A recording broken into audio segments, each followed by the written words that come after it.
شخصيتها قوية وزي ما بيقولوا عليها قد حالها.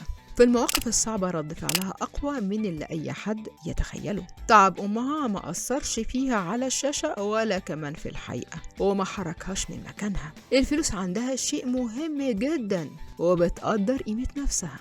أجرها بأسفار كتير، والسنين اللي وقفتها قدام الكاميرا مش ببلاش. رأيها في عمليات التجميل غريب جدا، وفضيحة قدام الناس كلها غيرت من طريقة حياتها كلها. يا ترى ايه الفضيحة اللي حصلت مع ريا أبي راشد وغيرت تفاصيل في حياتها؟ وهل فعلا قلبها كان قوي في تعب أمها؟ وهل سافرت وسابت لبنان ومش بترجع ليها تاني؟ تفاصيل كتير عن حياة الإعلامية المشهورة وأسرار ما حدش يعرف عنها أي حاجة. خليكم معايا في الفيديو ده وهتعرفوا حاجات مش متوقعة أبدا. ريا أبي راشد كل المعروف عنها إنها إعلامية مشهورة، وكل الناس بتبقى مبهورة بشكلها وشياكتها، بس تفاصيلها مش كتير اللي يعرفها. ريا أبي راشد عندها أخ عايش في كندا وملهاش غير باباها ومامتها، وشغلها طبعا برا لبنان، وكمان جوزها أجنبي فعايشة برا بلدها. وحصل لها ظرف في حياتها لمدة 15 شهر كان المفروض يغير حاجات كتير فيها، بس هي قررت ما تغيرش أي حاجة أبدا. ولما مامتها تعبت التعب الوحش ده ما خلاش ريا تقرر إنها ترجع لبنان أبدا وتفضل جنب أمها وبس. بالعكس،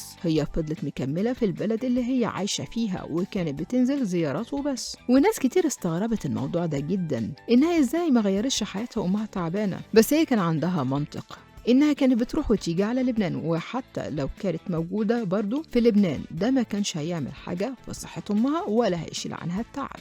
موضوع ريا أبي راشد مع أمها ما وقفش عند هنا، لأ، ده كمان أمها لما رحلت عن الدنيا ده حصل قدام عينيها، وكمان ما زعلش على إنها رحلت. بالعكس، هي كانت شايفة إنها كده ارتاحت وخلصت من الوجع اللي هي كانت فيه. ده غير إنها ما كانش عايزاها تعيش أكتر من كده علشان ما تتوجعش أكتر من كده. ودي حاجة خلت ناس كتير تستغرب ريا جدا وعقلانيتها، وإنها بتفكر بعقلها أكتر من عواطفها بكتير. ريا كمان بتحب الفلوس، وهي عندها حاجة مهمة، ولما بتاخد أجر على برنامج بتعمل حساب ال25 سنة اللي وقفتهم قدام الكاميرا، ودول طبعا ليهم أجر وثمن. ومن ضمن الأجور دي الفلوس اللي خدتها في أرب جوت تالنت، قالت بلسانها إنها كان بالملايين، مش مليون، لأ بالملايين.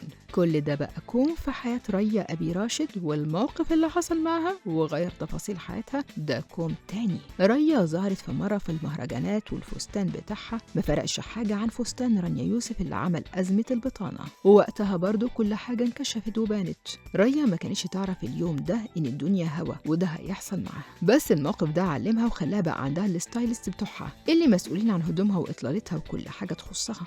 أما عمليات التجميل في حياتها فهي بالنسبة لها لحد دلوقتي فكرة مرفوضة، ومش عايزة تعملها وعاجبها شكلها وروحها اللي ظاهرة على ملامحها. انتوا ايه رأيكم في اللي قالته ريا أبي راشد؟